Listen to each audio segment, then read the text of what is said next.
Welcome back. This is Ask the Compound. I'm your host, Ben Carlson. The world seems more uncertain than ever these days. Tariffs, trade war, market volatility. Pretty scary out there. We got a lot of questions from people who are scared, they're nervous, they're worried. We're going to tackle them all on the show today. Please stick around.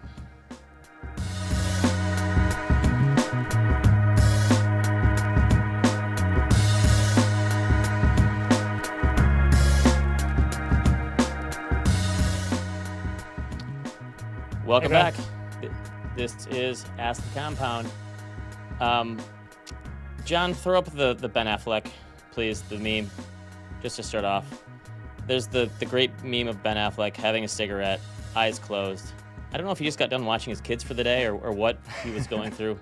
Maybe one of his divorces, I suppose. Yeah, probably a fight with J-Lo. That is the mood for the show today, based on the questions. I was out last week on spring break. Every week I get a new batch of questions, and they were the bleakest we've ever seen, I think, on the show. But listen, we tackle these questions head on, right? We don't stray, we don't back off.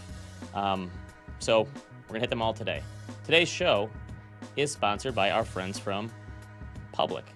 Listen, if you're worried, need to have that short-term cash taken care of, Public has a high-yield cash account with 4.1% APY.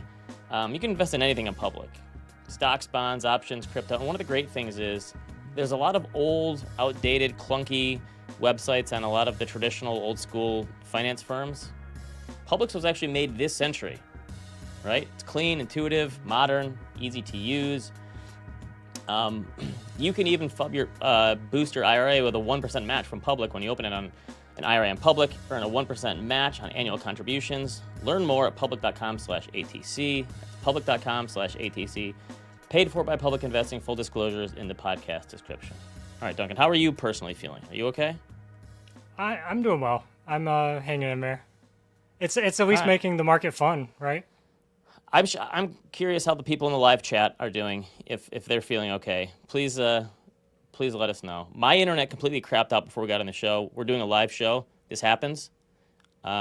But we made it work, so let's do it. Let's get into some questions. Yeah, so if there's a little bit of a lag or just anything, that's Ben is doing this on 5G.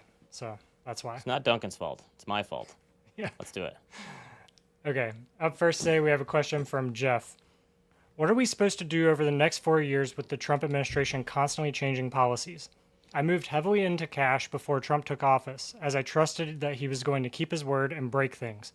I just didn't expect him to break the market. Now I feel stuck, fearful of this persistent uncertainty. I was planning to retire this year, but that's looking unlikely now. On the bright side, my money market is getting a decent 4% yield, so that helps me sleep at night. Okay. We're seeing a lot of this sentiment. This is indicative of a lot of questions. Yeah. So Jeff is worried because he's reaching retirement, and there's this thing where if you retire into a bad market, that's not great. We've got an email from someone before who said, I retired in the spring of 2000, right at the peak of the tech bubble, into a 50% crash, and then a few years later another 50% crash and a lost decade, and they made it through. So Jeff, just so you know, it's possible. I've had a lot of questions from people saying, hey Ben, I thought you said the president doesn't matter for the stock market. In my defense, I never thought that there'd be a president who would purposely put in economic timing policies. Of that episode was pretty hilarious. That's on me. I didn't think a president would put the economy and stock market at risk based on some flawed trade policy ideas. That's on me. Listen, I'm hopeful calmer heads will prevail. I think this has already gone on a lot longer than anyone was predicting. It's funny because 4 or 5 months ago, all the headlines were Trump is the biggest pro-business, pro-stock market president of all time. And now today people are saying, no, he told us he was going to do this. But he also told us he was going to make the stock market go up and the economy boom. So listen, let's build the wall and all that kind of stuff. Yeah, whatever. Presidents don't always do exactly what they say in their campaign. Let's think through a scenario where the next 3 years or so aren't great, right? Because in 2.5, 3 years, they're going to start campaigning for the next election, and then at that point, Trump's a lame duck president, right? Let's say he keeps the uncertainty elevated with trade policy that just doesn't work for the global economy. It's bad for profit margins, and inevitably, it's bad for the stock market. How long will your retirement last, right? If you look a married couple today that retires in their mid-60s, there is a 50% chance at least one of them will live to age 92-ish, right? So we're talking 2 decades, 3 decades, maybe longer if you make it to the Century Club, right? So you have a long time to invest. So I don't know, do you really want to make your decisions on the next 20 to 30 years based on the next 2 to 3 years? That's my question. Regardless of the reasons, right? Regardless of what Trump is doing, what the trade war is doing, and how that's impacting the markets, in retirement, you have to bank on the fact that there could be a recession, there could be bear markets, there could be a correction, there could be scary times, okay?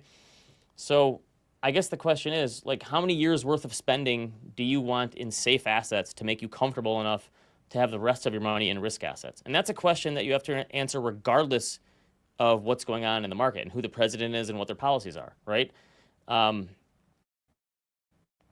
Also, you have to think about, well, how long are these companies actually going to be around? Like, is 3 years going to dent a lot of the biggest corporations in America for good? John, give me a chart on here.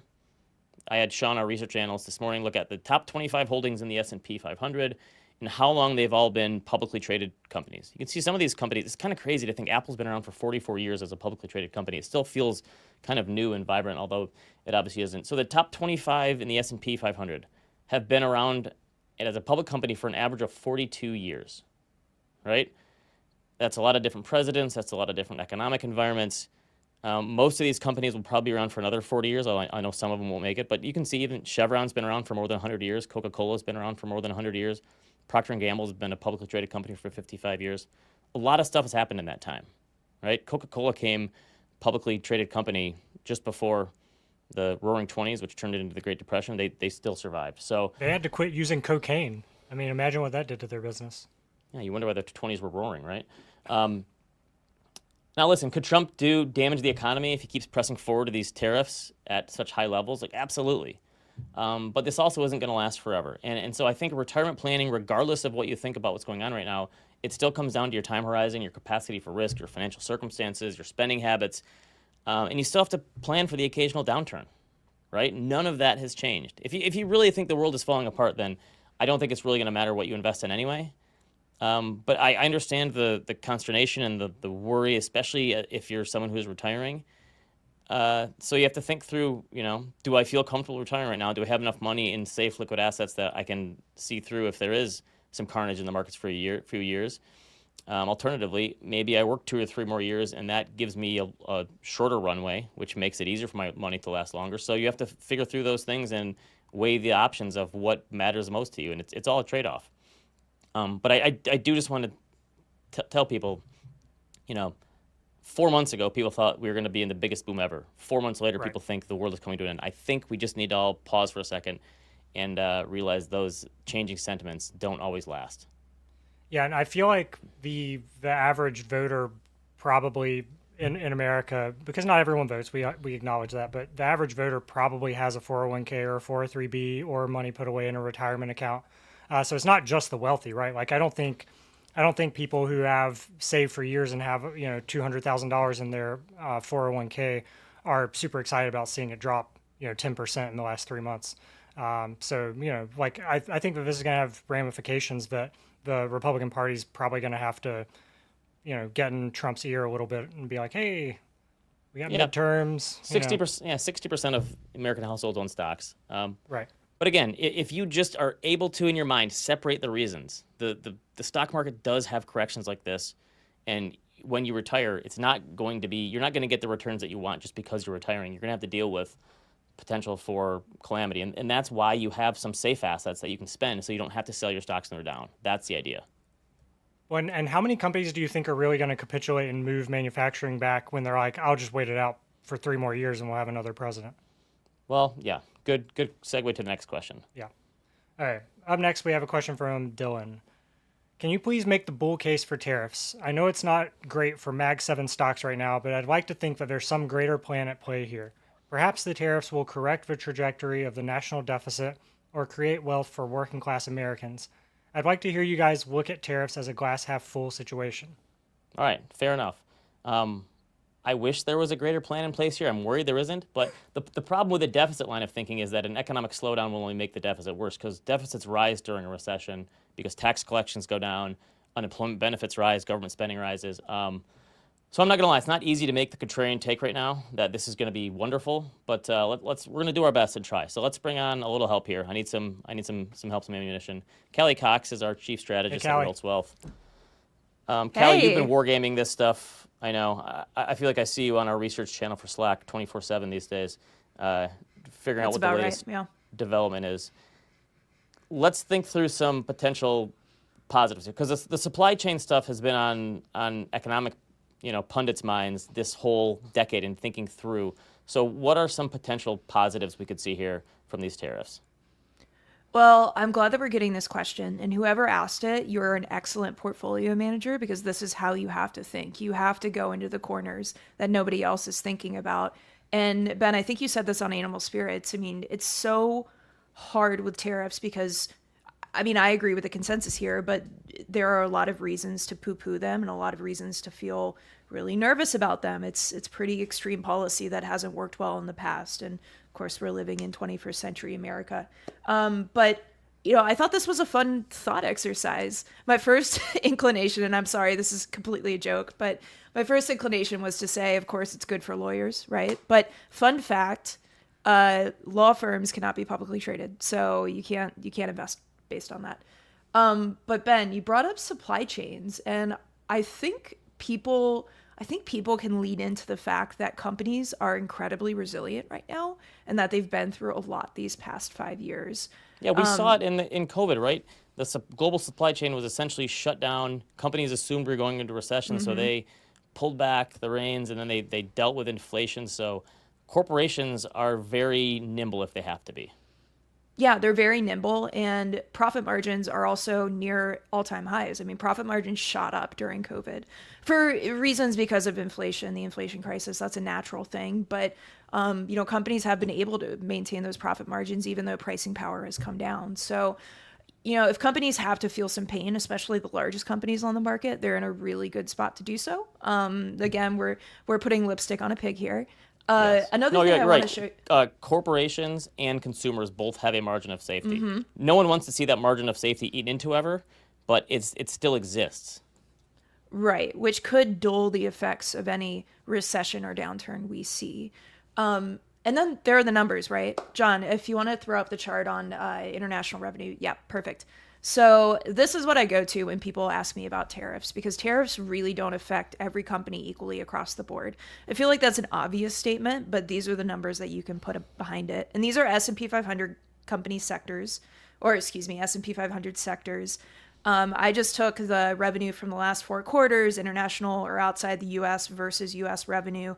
And this is a chart of the average company revenue breakdown of international revenue versus U.S. revenue. So as you can see, tech is pretty far exposed here, which is interesting to me because tech expectations haven't come down a lot since the tariffs started becoming a point of discussion.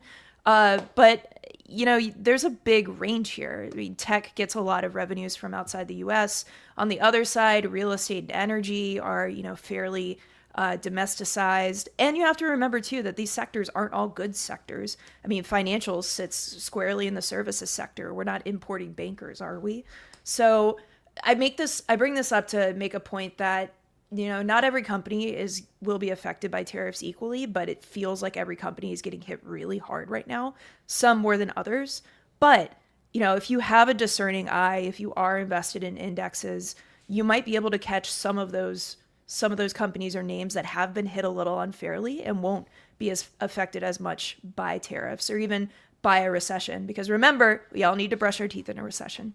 To your point about the lawyer thing, I actually think the corporations, because these plans are so sort of haphazard and they're not really well thought out, that the corporations are going to find loopholes in this stuff. And they're going to figure out ways of continuing to operate their business. They're not just going to throw their hands up and go, okay, I guess we're done here. They're going to figure it out, and the profit margin thing, they're going to do everything they can to do that. And so I think the people wanting to get manufacturing jobs back in the United States, the more likely scenario would be we're going to have more efficiency here, and probably it'll speed up the use of robotics and those types of things. But that also takes a lot of time and resources and investment, and so it's just going to take a long time to play out. It seems like that there's going to be this point where all right, everything's going to happen on day one, but it's the ramifications. It's going to take a while for these companies to make these decisions. Yeah, and the other thing is money doesn't just evaporate, it moves somewhere. I think one thing that really jumped out to me last week when the 10-year yield blew out, people selling long-term treasuries when the dollar is falling doesn't exactly make you feel good. It doesn't settle your stomach. That's a crisis of confidence right there. But one thing that encouraged me was the fact that you could see money pretty clearly move into European bonds, especially more developed country bonds, like the German Bund is one that comes to mind. So I'm not saying, hop into international bonds right this second, but there are trade-offs you have to remember here. And if money is coming out of U.S. assets, it's probably going somewhere else. You're right. Investors make different capital allocation decisions, and so do CEOs. So we're going to see there's going to be some behavioral changes from all of this. Well, and my question is just following this logic. I know it sounds great to a lot of people to say, bring the jobs back. I've talked before. We have a lot of new viewers, I'm sure, today. But I'm from a town that was decimated by, jobs going to China. We used to have manufacturing in my small town in North Carolina, and it left. So a part of me is like, oh, it'd be great to bring that back. But I asked ChatGPT the average annual salary of factory workers in China. It said $10,000 to $15,000 a year. So I just don't understand how any of this makes logical sense to think that we can suddenly reshore a bunch of these jobs and pay them, 4 times more that? Duncan, this was supposed to be the bull case here. No, but I'm asking you. I'm saying, so what is the bull case for, okay, so you have to immediately pay all of the factory workers 4 or 5 times more, but that won't hurt the average American prices with inflation? That's what I have trouble with. Yeah, we're all having trouble with it. But guys, I need to tell you a secret. Duncan and I grew up 45 minutes away from each other. I also grew up in a manufacturing town, and I agree with him. My dad actually worked at a textile mill. So, it is crazy to think that could come back. And if it does come back, I don't think we see it in the same form as it was 20, 30 years ago. Yeah, I'm just trying to visualize what that does to the country. I'm just trying to think about how that works. They turned all the old furniture manufacturing buildings in Grand Rapids into loft apartments for young people. So the economy finds a way, right? Yeah, and one more thing I'll say too, and I don't want to get too political here, but the CHIPS Act actually caused a lot of manufacturing revitalization, maybe more towards the robotics end of things, but there was a boom in factory spending in 23 and 24 because of these incentives that we saw from the CHIPS Act, especially in the semiconductor industry. And it's not just the CHIPS Act, but, there is a way to stimulate the manufacturing side of the economy. I don't think tariffs are it, but, we are taking steps to, move to manufacturing 2.0. But you're right. The corporations are going to look at this whole decade and go, obviously we need to diversify our supply chain somehow, because all these we're getting hit from all directions, and we need to have some way of making it just stronger and more durable. Right. All right, let's do another question. Was that bullish enough for everyone? Well, let us know in the comments. Okay, up next we have a question from, who is this? I don't see a name right now. Okay. Sam. Okay. 2 years ago, my dad, nearing retirement, moved almost all of his money from the stock market into CDs, convinced Biden would tank the market. He was right about it tanking, but he had the wrong guy. I agree with your philosophy that investing based off your politics is a bad idea. That said, what about Trump's recent behavior? He's not my guy, and he's pushing policies I think are clearly harmful. I've stayed invested, but I wonder, would selling in this case have been just as silly as my dad's decision? I would love to know what his dad ended up doing if he got back in.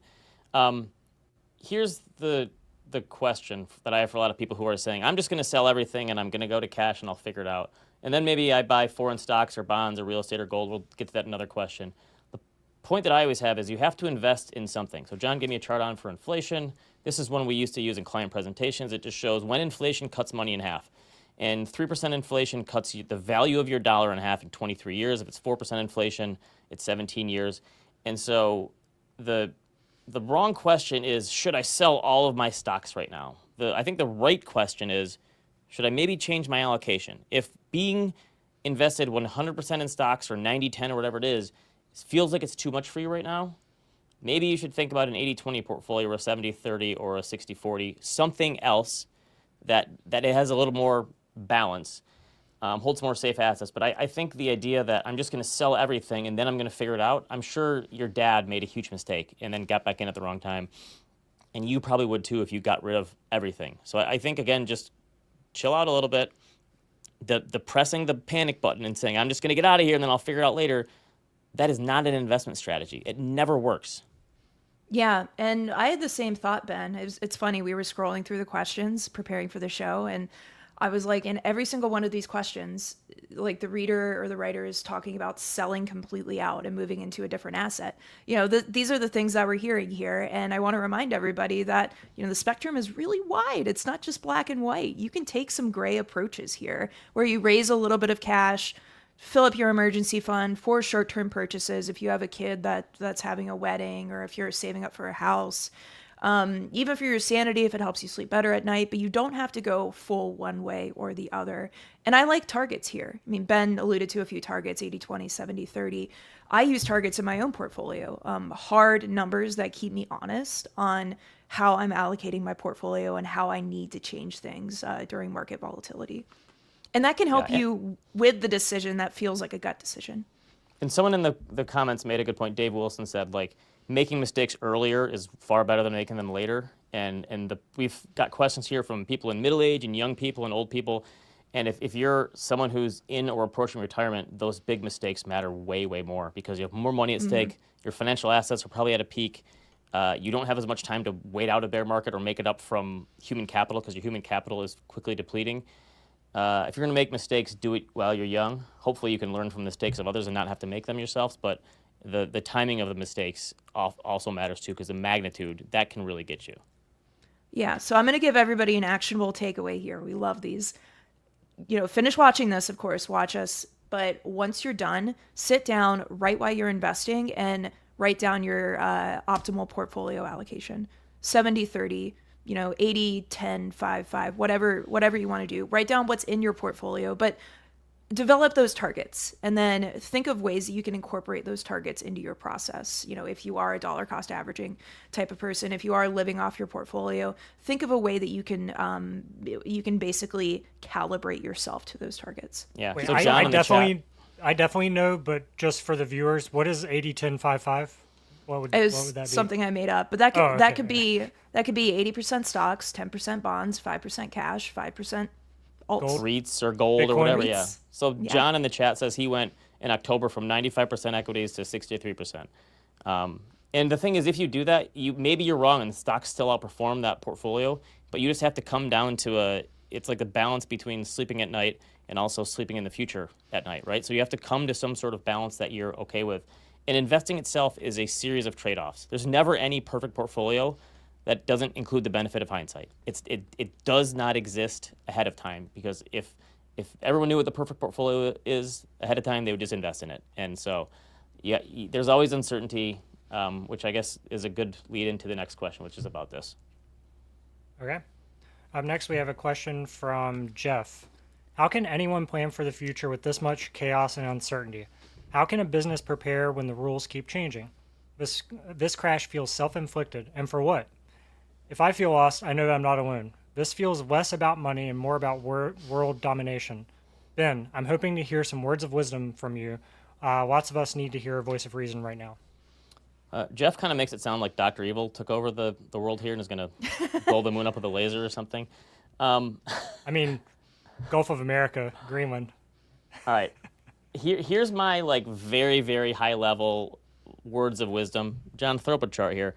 Our species has been through a lot. I used this in March of 2020 to talk about how we got to the Roaring 20s.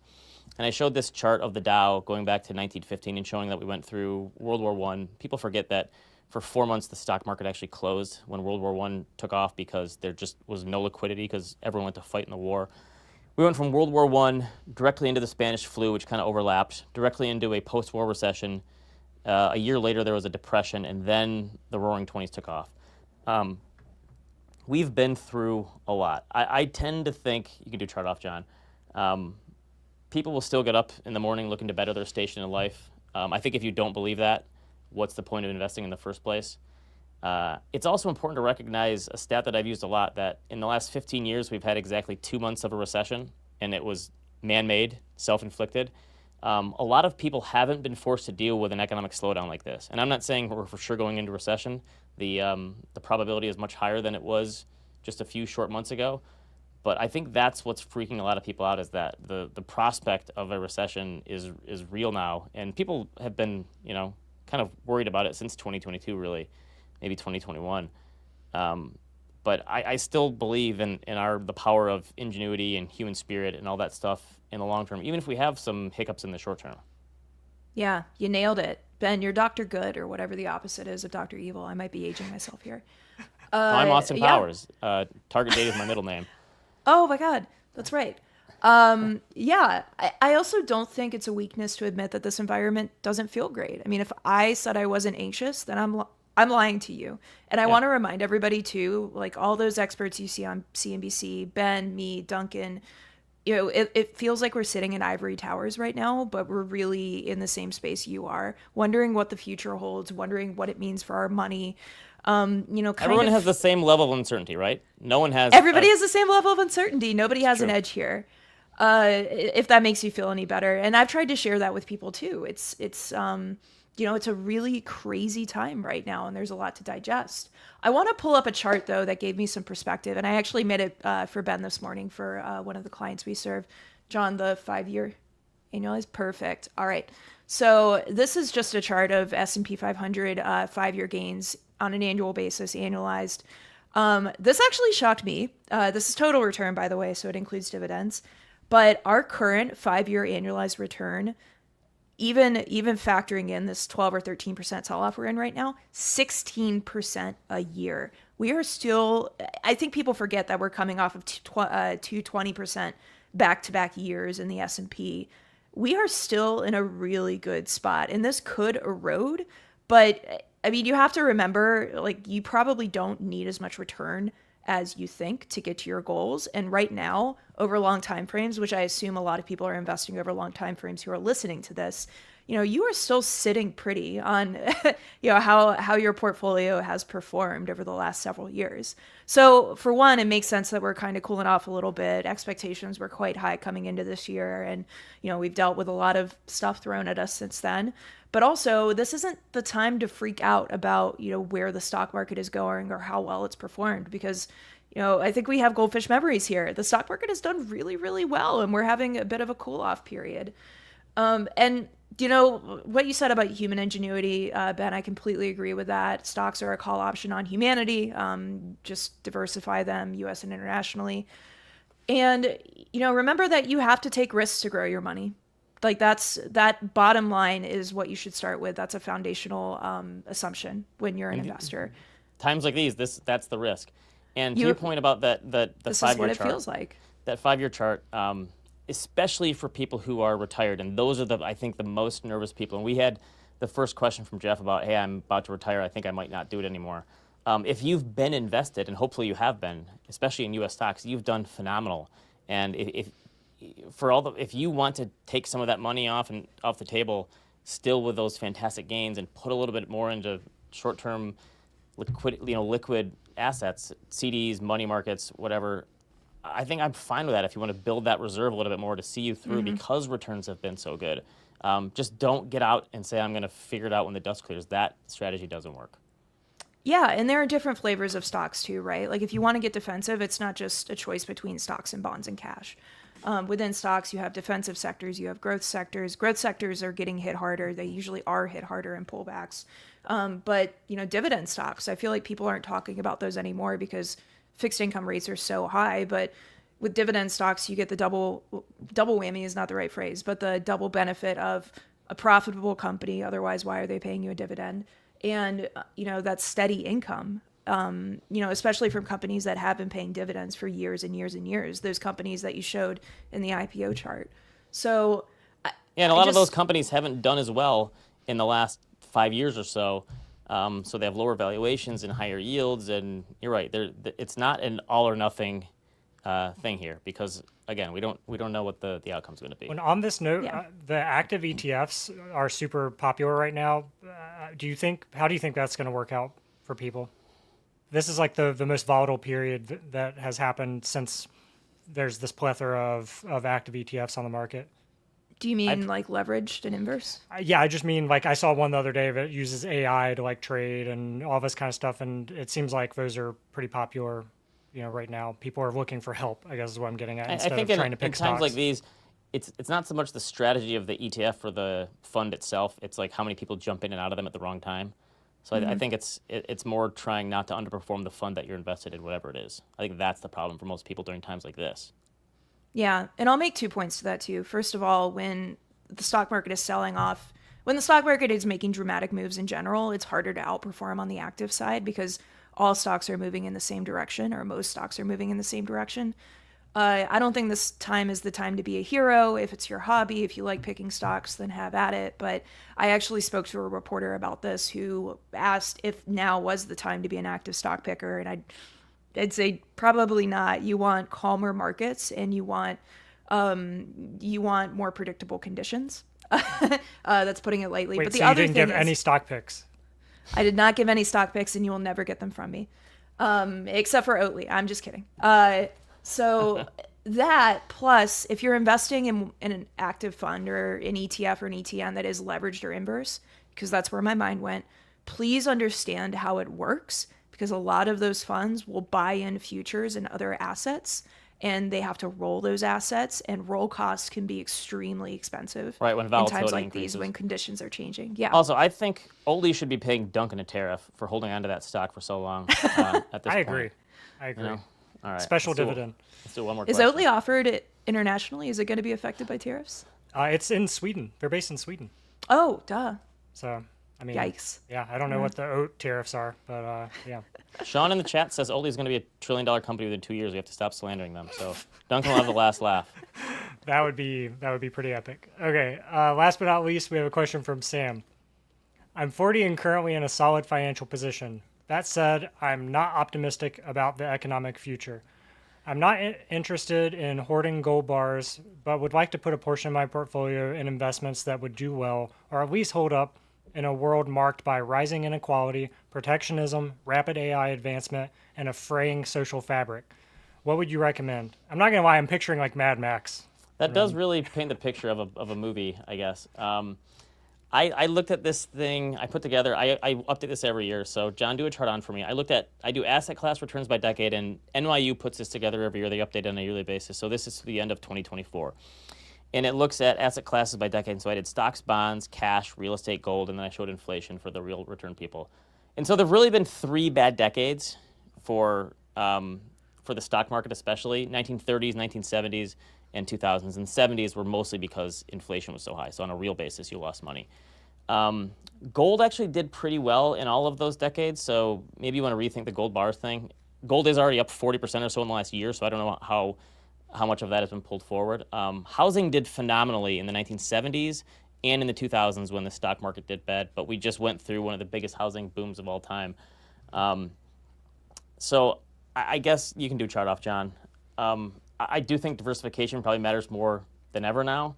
But here's I the saw thing. your tweet the other day. It sounds like you're thinking about going into real estate.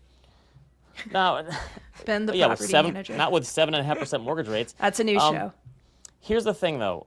We could give you a portfolio that could, quote unquote, protect your assets. Maybe it works, maybe it doesn't. But you're 40 years old, and so even if you have some financial assets, you still have a long time to save and invest. I think if you're really this nervous, the personal finance thing is the thing to focus on. Save more money. Try to make more money in your career. I think that is probably more important now if you're that worried about the economic future than the portfolio hedges you put in place that may or may not work. Do you have any?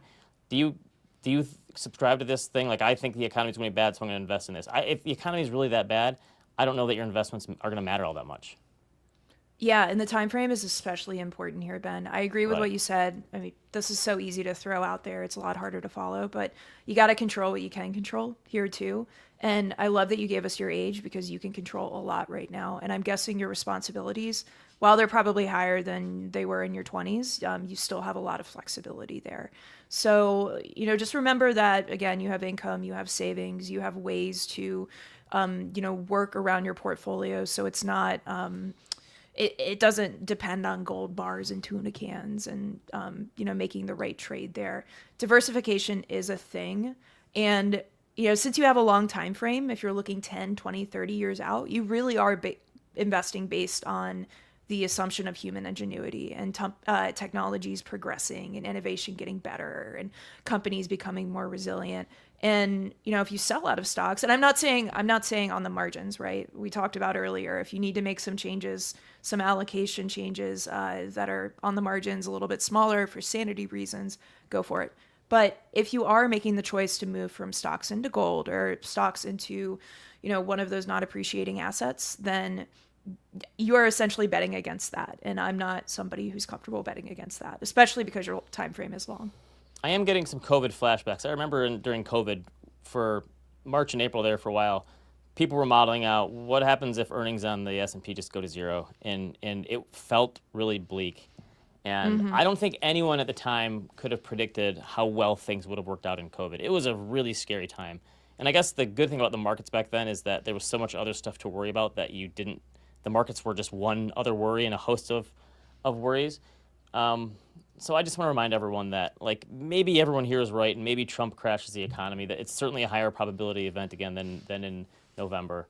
I still have faith that corporations can figure it out, and that over the long term things are going to be okay, even if there are some bumps in the road over the short term. But I don't think anyone has the ability to predict what comes next from all of this.